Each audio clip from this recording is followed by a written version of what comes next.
الحمد لله وكفى وسلام على عباده الذين اصطفى أما بعد فأعوذ بالله من الشيطان الرجيم بسم الله الرحمن الرحيم يا أيها الذين آمنوا لا تلهكم أموالكم ولا أولادكم عن ذكر الله ومن يفعل ذلك فأولئك هم الخاسرون صدق الله العظيم وقد قال النبي صلى الله عليه وسلم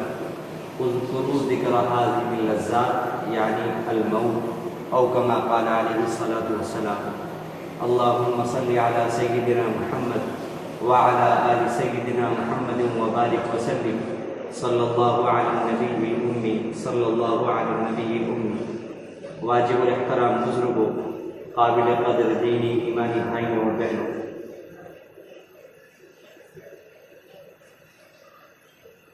ابھی جو میں نے آپ حضرات کے سامنے قرآن کریم کی آیت تلاوت کی ہے، اللہ رب العزت نے اس آیت میں ہمارے امراض کی تشخیص کی ہے اور اس کا بہت آسان علاج بیان فرمایا ہے۔ اللہ تعالیٰ قرآن کریم کی اس آیت میں ارشاد فرماتے ہیں، اے ایمان والو، تمہیں تمہارے مال اور اولاد اللہ کی یاد سے یعنی دین سے غافل نہ کر دے۔ اے ایمان والو، تمہیں تمہارے مال اور تمہاری اولاد، یہاں پر اللہ تعالیٰ نے دنیاوی چیزوں میں سے مال اور اولاد کا تذکرہ فرمایا، لیکن اس سے مراد ہر وہ چیز ہے کہ جو انسان کو اللہ کے احکام پر یعنی دین پر عمل کرنے سے غافل کرتی ہے، یعنی دنیا کی ہر چیز، دنیا کی ہر وہ چیز جو اللہ کے حکم پر عمل کرنے سے انسان کو روکتی ہے، رکاوٹ ڈالتی ہے، وہ ساری کی ساری چیزیں اس میں داخل ہیں۔ اموال اور اولاد کا اللہ تعالیٰ نے اس وجہ سے خاص طور پر تذکرہ فرمایا کہ عام طور سے جو دو بڑی رکاوٹیں بنتی ہیں انسان کے نیک بننے میں، انسان کے دین پر عمل کرنے میں، وہ یہی ہے، ایک تو مال کی محبت اور اولاد کی محبت۔ مال کے ساتھ تین چیزیں جڑی ہوئی ہیں، ایک تو انسان مال کہاں سے کمائے، کیسے کمائے، پھر اس مال کی حفاظت، پھر اس مال کو بڑھانے کی فکر، اور مال انسان کہاں خرچ کر رہا ہے۔ یہ ساری فکرات مال سے متعلق ہیں، اور انسان مال کمانے میں، مال کو بڑھانے میں، اس کی حفاظت میں اور اس کی کثرت کے چکر کے اندر اکثر و بیشتر گناہوں کا مرتکب ہو جاتا ہے، اور مال کی محبت کی وجہ سے نمازوں کا تارک ہو جاتا ہے، بڑے بڑے گناہ کر لیتا ہے، سود کے گناہ کے اندر مبتلا ہو جاتا ہے، جوئے کے گناہ کے اندر مبتلا ہو جاتا ہے، کسی کے مال کے ہڑپنے کے گناہ کے اندر مبتلا ہو جاتا ہے۔ اسی طرح اولاد، اس کے حصول کے اندر کہ اولاد حاصل ہو جائے، اس کے لیے انسان بعض مرتبہ شرکیہ کام کر لیتا ہے، شرکی اعمال کے اندر مبتلا ہو جاتا ہے۔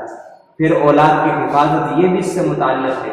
پھر انسان اولاد کی محبت میں، ان کے لاڈ پیار میں، ان کے شوق پورے کرنے کے لیے، ان کی تمنائیں اور آرزویں پوری کرنے کے لیے انسان مال کو حاصل کرتا ہے، چاہے جیسے بھی حاصل کرنا پڑے، کہ نہیں میری اولاد کا شوق پورا ہو جائے۔ ان کی فضول خرچیاں پورے کرنے کے لیے انسان بعض مرتبہ غلط طریقے پر مال کو کما لیتا ہے، تو اکثر و بیشتر یہ مال اور اولاد انسان کے دین پر عمل کرنے میں رکاوٹ بنتے ہیں۔ اس لیے اللہ تعالیٰ نے اس آیت میں خاص طور پر ان کا تذکرہ فرمایا، نہیں تو دنیا کی ہر شے اس کے اندر داخل ہے، اور ذکر اللہ سے مراد اللہ کا دین ہے۔ اے ایمان والو، مطلب یہ ہوا اس آیت کا کہ تمہیں اللہ کے دین پر عمل کرنے سے دنیا اور دنیا کی محبت اور اس کی چیزیں غافل نہ کر دیں۔ کیوں؟ کیونکہ تم دنیا میں آئے ہو، دنیا سے تمہاری ضرورتیں وابستہ ہیں، اور آخرت سے تمہاری ضرورتیں دنیا سے زیادہ وابستہ ہیں، لیکن فرق یہ ہے کہ دنیا کو تم نے دیکھا ہے اور آخرت کو تم نے دیکھا نہیں۔ دنیا کی چک و چوند تمہارے سامنے ہے، دنیا کے ذائقے، دنیا کی لذتیں، دنیا کے خوشنما مناظر، ان کو تم اپنی آنکھوں سے دیکھتے ہو۔ آخرت کی نعمتیں، آخرت کی رونقیں، آخرت کے خوبصورت مناظر وہ تم نے سنے ہیں، وہ ابھی تم نے دیکھے نہیں ہیں۔ ایسا نہ ہو کہ جس چیز کو تم نے دیکھا ہے اس کا یقین تمہارے دل میں بڑھ جائے اس کے مقابلے میں جس کو تم نے دیکھا نہیں ہے، اور تم اسی کے چکر میں ایسے پڑ جاؤ کہ اللہ کے دین پر عمل کرنے سے غافل ہو جاؤ۔ پتہ یہ چلا اس آیت کا سارا خلاصہ یہ ہے کہ انسان کا سب سے بڑا مرض جس کی وجہ سے وہ اللہ کے دین پر عمل کرنے سے رک جاتا ہے اور گناہوں کے اندر مبتلا ہو جاتا ہے، ایک لفظ کے اندر اگر کہا جائے تو قرآن کی روشنی میں وہ غفلت ہے، کہ انسان غافل ہو جاتا ہے۔ معلوم ہوتا ہے اسے کہ نماز چھوڑنا گناہ ہے، اس کا وبال میری دنیاوی زندگی میں بھی آئے گا اور آخرت میں تو مجھے اس کی سزا ملنی ہی ہے۔ اگر میں رمضان المبارک کے روزے چھوڑوں گا تو اس کا وبال دنیاوی زندگی میں بھی آئے گا، آخرت میں تو گناہ ملنا ہی ہے۔ زکوٰۃ کا بھی معلوم ہے، حج کا بھی معلوم ہے، گالیاں بکنے کا بھی معلوم ہے، بدنگاہی کرنے کا بھی معلوم ہے، زنا کرنے کا بھی معلوم ہے۔ سود والا جب سود لیتا ہے بار بار اس کے دل کے اندر خیال پیدا ہوتا ہے کہ تم یہ غلط کر رہے ہو، اس کی سزا ملے گی، اس کا وبال آئے گا دنیاوی زندگی میں، آخرت میں اللہ کے سامنے شرمندگی ہوگی، جہنم میں جانا پڑے گا۔ لیکن اس کے باوجود کیا ہوتا ہے کہ انسان کو غفلت ہو جاتی ہے، غافل ہو جاتا ہے۔ تو ہمارے سارے امراض کی جو بنیاد ہے، اللہ نے ایک لفظ میں جس کو کہا لا تلہکم، کہ تم غفلت کے اندر نہ پڑ جاؤ۔ اس کا علاج اللہ تعالیٰ نے یہ فرمایا، علاج ہمیشہ بضد ہوا کرتا ہے، یعنی مثال کے طور پر اگر کسی انسان کو ٹھنڈ کی وجہ سے بخار چڑھ جاتا ہے تو اس کا علاج گرمی سے کیا جاتا ہے، کسی کو گرمی سے بخار چڑھ جاتا ہے تو اس کا علاج ٹھنڈی پٹیاں رکھ کر کے کیا جاتا ہے۔ تو بالکل اسی طرح غفلت کا جو علاج ہے وہ اللہ تعالیٰ نے ذکر رکھا ہے، یعنی یاد، یعنی بھول جو تم جاتے ہو اللہ کے حکموں کو اس کو یاد کرو۔ اور وہ یاد کیسے رہے گا؟ تو اللہ تعالیٰ نے اس کا ایک بہت آسان نسخہ بیان فرمایا۔ اس کو ذکر کرنے سے پہلے ایک بات میں عرض کر دوں کہ عام طور سے بیان کرنے والے علماء اور قرآن کریم کے مفسر جب بھی کسی بات کو بیان کرتے ہیں، دینی کسی حکم کو بیان کرتے ہیں، الحمدللہ ہم مسلمانوں کا یہ مزاج ہے کہ ہم اس کو سنتے ہیں لیکن سننے کے بعد عمل نہیں کرتے۔ سننے کے بعد ہم لوگوں نے عمل کرنا چھوڑ دیا، حالانکہ صحابہ کرام کا مزاج قرآن نے یہ بیان کیا، قالوا سمعنا واطعنا، کہ وہ جیسے ہی سنا کرتے تھے کہتے تھے اے اللہ کے نبی ہم نے آپ سے سن لیا اور ابھی مان لیا۔ اس کے برخلاف بنی اسرائیل کا مزاج قرآن نے یہ بیان کیا، سمعنا وعصینا، سن لیا لیکن مانیں گے نہیں۔ اور کچھ ہمارا بھی مزاج تقریباً اسی کے قریب آ گیا ہے کہ سنتے سب کچھ ہے لیکن مانتے کچھ بھی نہیں۔ رمضان میں، رمضان کے بعد مستقل مختلف مسجدوں سے یہی بات بیان ہوتی ہے کہ بھائی نماز پر قائم رہیں، نمازیں پڑھیں، لیکن کیا مجال ہے جو ہماری طبیعت کے اندر کوئی تبدیلی آتی ہو یا ہماری عادت کے اندر کوئی تبدیلی آتی ہو۔ رمضان المبارک سے پہلے مسجدوں کا جو حال تھا اب آپ دیکھ لیں کسی بھی مسجد میں جا کے وہی حال ہو گئے۔ فجر میں جتنے نمازی چل رہے تھے اتنے ہی نمازیوں پر کہانی جا پہنچی۔ جو ظہر کا حال تھا وہی ظہر کا ہے، جو عصر میں جو حال تھا وہی عصر کا ہے، کوئی فرق نہیں پڑا۔ تو میرا عزیزو قابل احترام بزرگ، کیوں نہیں فرق پڑتا دین کی باتیں سننے کے بعد؟ اللہ کا حکم سننے کے بعد بھی ہمارے دل کے اندر کوئی تبدیلی نہیں آتی؟ ہماری زندگیوں میں تبدیلی آنے کے لیے کیا قرآن کی آیتیں کافی نہیں ہیں؟ کیا اللہ تعالیٰ کے احکامات، اللہ کے نبی صلی اللہ علیہ وسلم کی احادیث ہماری زندگیوں میں انقلاب برپا کرنے کے لیے کافی نہیں ہے؟ اس کی وجہ کیا ہے؟ اس کی وجہ یہ ہے کہ ہم نے اپنے ذہنوں کے اندر یہ بات بٹھا لی ہے کہ قرآن کی روشنی میں جو بھی باتیں بیان کی جاتی ہیں، اللہ تعالیٰ مرض کا جو علاج بیان فرماتے ہیں، اس نسخے کو اپنی زندگی میں اتارنا اور اس پر عمل کرنا یہ ہمارے بس کی بات نہیں۔ اور شیطان نے اس طور پر بہتایا کہ انسان بیچارہ سیدھی سادھی زبان میں کہتا ہے کہ یہ تو نیک لوگوں کے کام ہے، ہم تو دنیا دار ٹھہرے، ہم سے تو یہ کام ہو نہیں سکے گا۔ اور اس کی وجہ یہ ہوئی کہ ہم عام لوگوں نے کچھ ایسے لوگوں کو دیکھا کہ جو ہر وقت اللہ کی یاد میں لگے ہوئے ہیں، بازاروں میں جا رہے ہیں تو ہاتھ میں تسبیح ہے، بازاروں میں جا رہے ہیں تو دین کی باتیں، مسجدوں میں ہر وقت ہیں، قرآن کی تلاوت میں مشغول ہیں، درود شریف کے اندر مشغول ہیں۔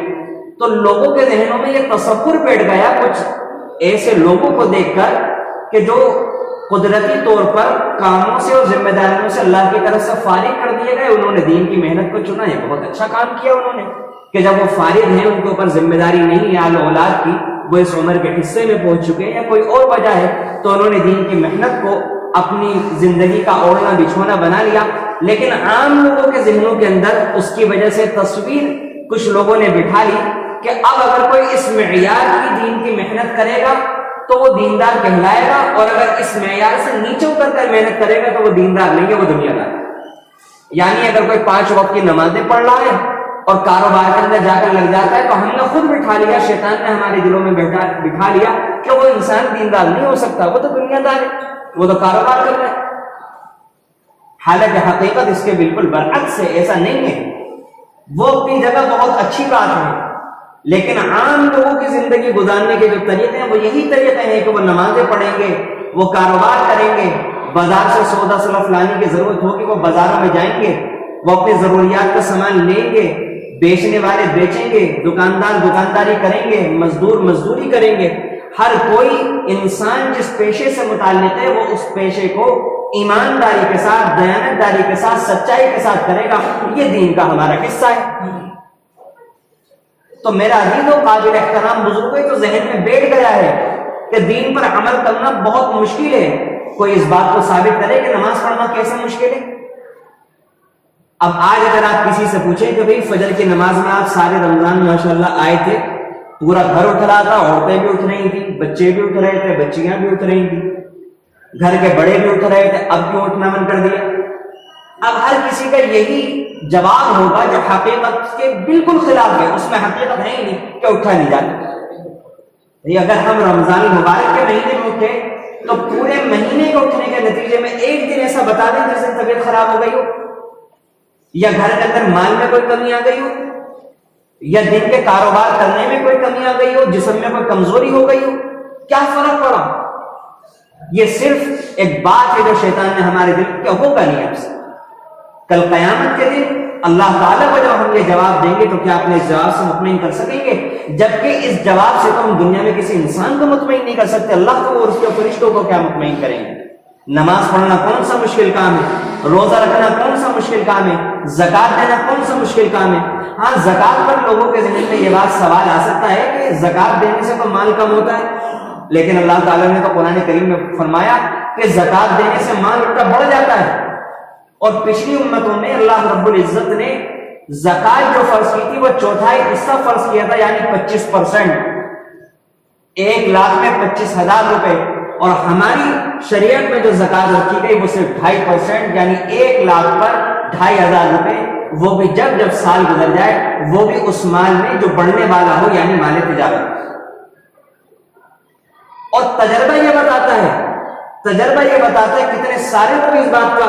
اس بات سے متفق ہوں گے، اس بات سے اتفاق کریں گے کہ جو لوگ زکوٰۃ نکالتے ہیں الحمدللہ ان کا مال آفات سے، بلاؤں سے، لٹنے سے، دبنے سے، چوری ہونے سے بحمدللہ محفوظ رہتا ہے، اور مال کے اندر بڑھوتری بھی ہوتی ہے، اضافہ بھی ہوتا ہے۔ عجیب بات ہے، ہزاروں روپے نکل رہے ہیں اور آپ سالوں کے بعد یا ہر سال بھی اگر آپ موازنہ کریں گے تو الحمدللہ جو آپ کی اصل جو تھی اس کے اندر اضافہ ہو رہا ہے۔ یہ اللہ کا عجیب نظام ہے، اور آخرت کے اندر تو اللہ تعالیٰ اسے اتنا بڑھائیں گے۔ حدیث میں آتا ہے کہ ایک چھوارا اگر کوئی صدقہ کرتا ہے اللہ کی راہ میں تو اللہ تعالیٰ اس کو قیامت کے دن جب اس کے سامنے پیش کریں گے تو وہ احد پہاڑ کے برابر ہوگا۔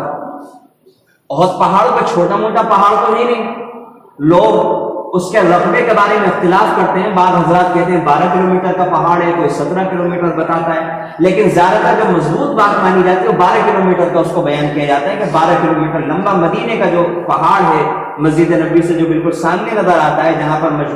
مشہور غزوہ ہوا تھا، غزوہ احد کا، وہ پہاڑ اتنے بڑے پہاڑ کے برابر اللہ تعالیٰ فرماتے ہیں کہ اس کو بنا دیں گے۔ اتنے بڑے پہاڑ کے جس کا رقبہ اگر 12 کلومیٹر کا مان لیں، 12 کلومیٹر کے رقبے کا پہاڑ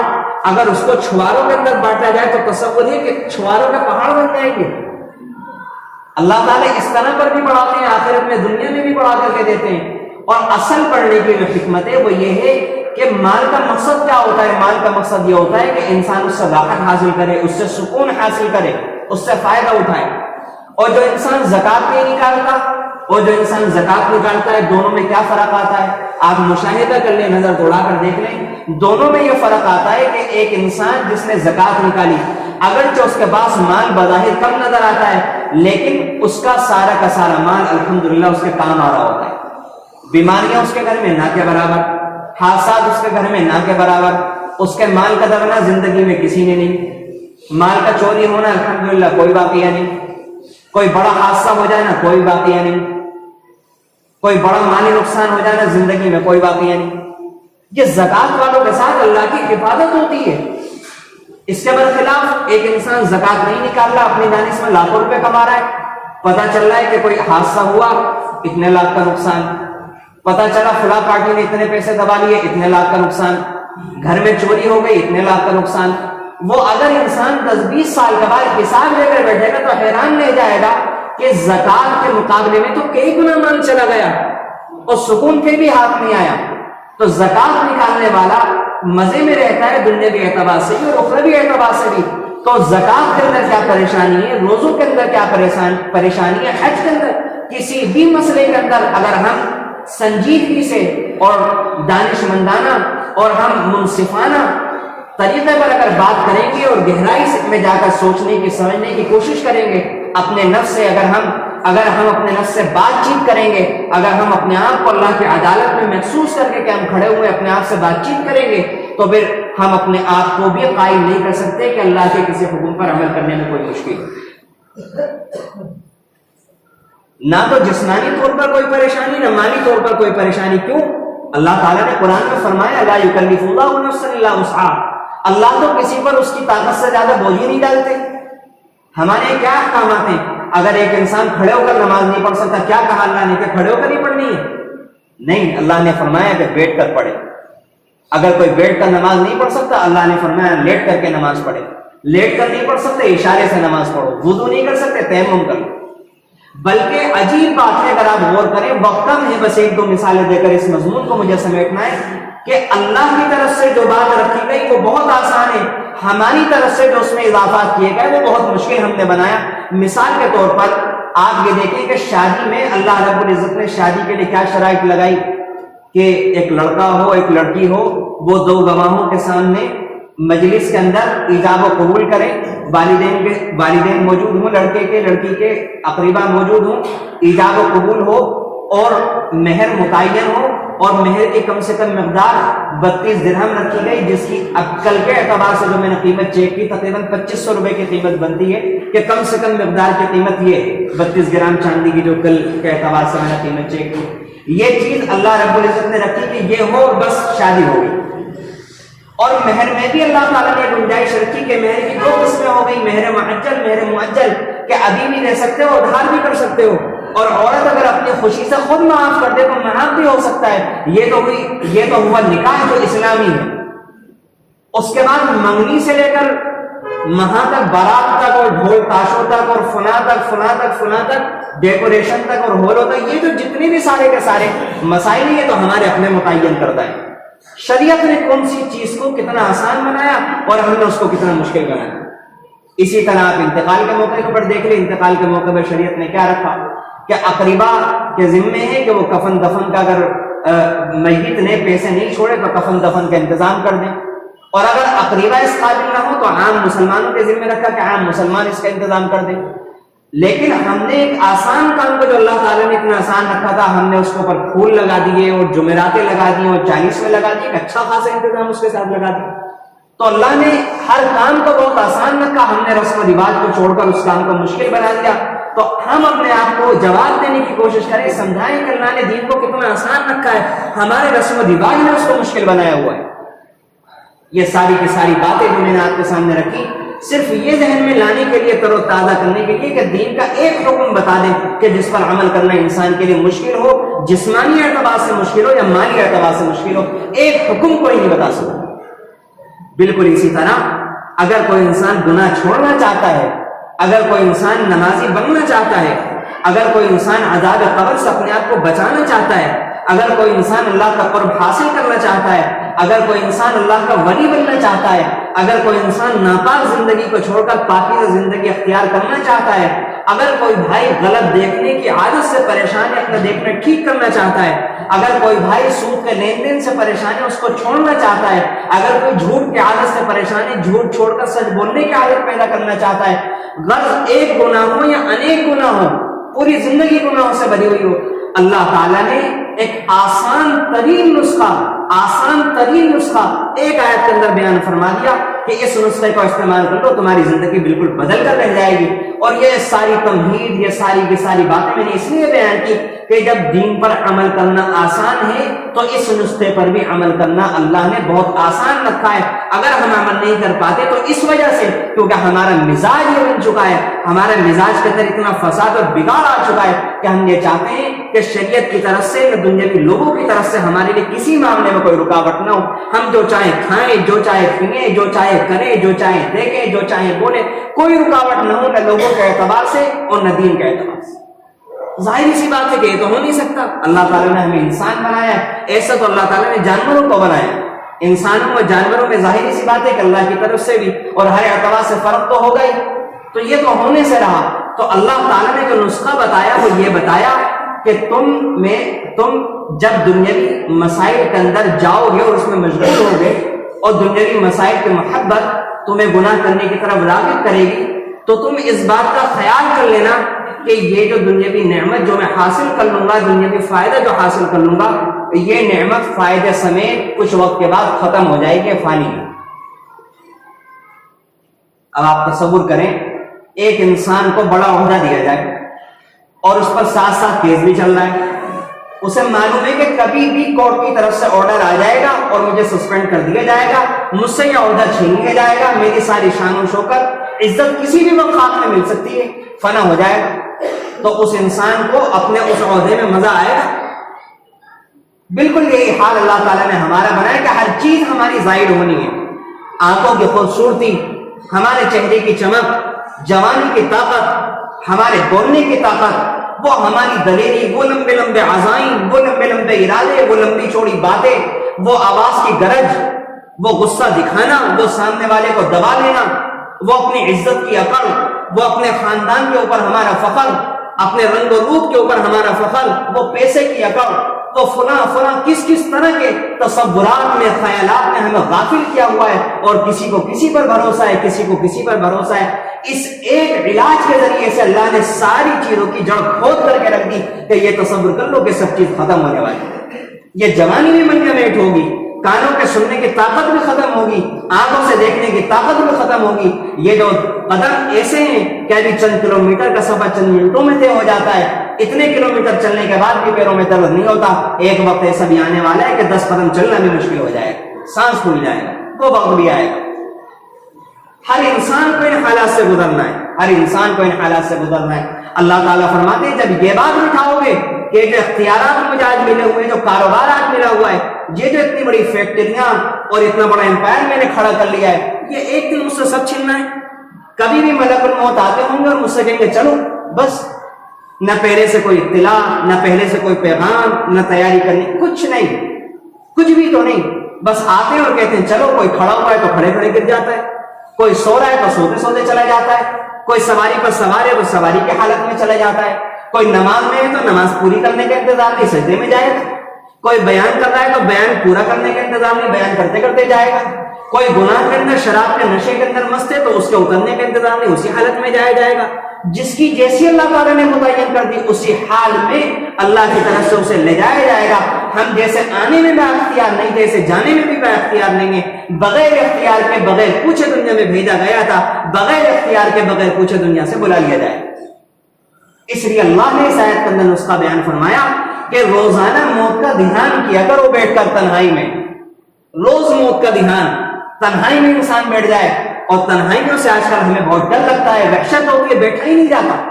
مسجد کے کسی کونے میں بیٹھنا بہت مشکل کام ہے، اگر محفل سجے گی،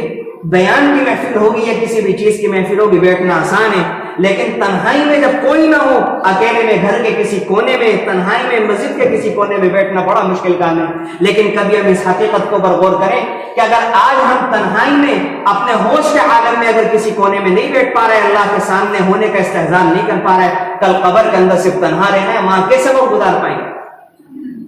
اس لیے روزانہ 10 15 20 منٹ انسان دھیرے دھیرے اپنی عادت بنائے، 2 منٹ سے شروعات کرے، 5 منٹ 10 منٹ 15 منٹ 20 منٹ، اور تنہائی کے اندر بیٹھا یہ تصور کرے کہ میری موت آ گئی، میری موت آ گئی، اور اب میں قبر کے اندر ہوں، اور قبر کے اندر فرشتے مجھ سے سوالات کر رہے ہیں کہ تم نے کاروبار کے اندر یہ جو گڑبڑ کی تھی کیوں کی، جو تم فجر کی نماز نہیں پڑھ رہے تھے، سوتے رہتے تھے، تو تم فجر کی نماز کیوں چھوڑا کرتے تھے؟ کوئی عذر پیش کر دو۔ اب وہ انسان وہی عذر جو اس کے دل میں آ رہا ہے کہ میں تو سو رہا تھا، آنکھ نہیں کھل پائی تھی، اب سوچیں کہ یہ والا عذر فرشتوں کے سامنے میں پیش کروں گا تو کیا ان کے سزا دینے کے جو ارادہ ہوگا وہ ارادہ تبدیل ہو سکتا ہے؟ اندر سے جواب آئے گا کہ نہیں۔ پھر ذہن کے اندر یہ بات آئے گی کچھ وقت کے بعد، جب یہ چیز مضبوط ہوگی کہ میں تو قبر کے اندر ہوں، اور قبر کے اندر جا کر کے تو عمل انسان ٹھیک نہیں کر سکتا، لیکن جب انسان اس سوچ کے اندر آئے گا اور وہ صحیح سے خیال کرے گا تو وہ تو دیکھے گا کہ الحمدللہ میں تو دنیا کے اندر یہ غور و فکر کر رہا تھا، چلو اللہ نے میرے ساتھ کرم کا معاملہ کیا، ابھی تو میں اپنے عمل کی اصلاح کر سکتا ہوں، تبدیلی لا سکتا ہوں، چلو میں نمازیں پڑھنا شروع کر دیتا ہوں۔ تو اس لیے موت کا اور موت کے بعد کے جو مناظر ہیں کہ اگر ہم نے ایسی زندگی گزاری تو قبر کے اندر کیا ہوگا، قبر کے اندر کون بچانے آئے گا،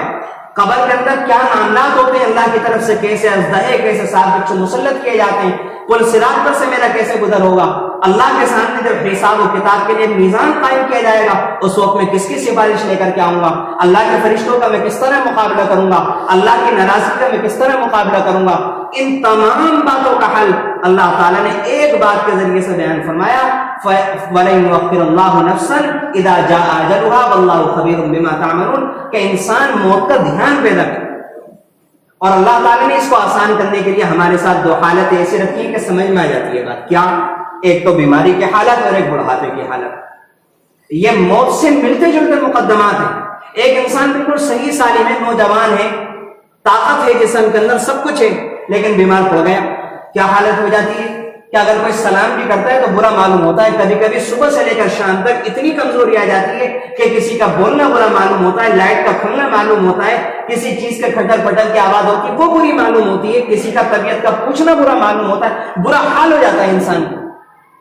اب عمدہ کھانے رکھے ہوئے ہیں، عمدہ چیزیں رکھی ہوئی ہیں، انسان سے کہا جا رہا ہے کھا لو، وہ کہتا ہے مجھے نہیں کھانا، کوئی کہتا ہے دوبارہ کھا لو، اسے غصہ آنے لگتا ہے کہ میری طبیعت خراب ہے مجھے نہیں کھانا، دوبارہ کیوں کہہ رہے ہو مجھ سے؟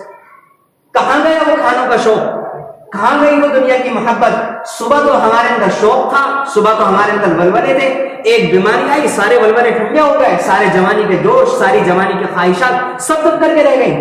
یہ اللہ نے ایک ادنا سی جھلک دکھائی ہے کہ دیکھو جیسے ہی موت آئے گی تو ایسے ہی سارے کے سارے شوق، سارے ارادے، سارے تمنا ایک دم تبدیل ہو جائیں گے۔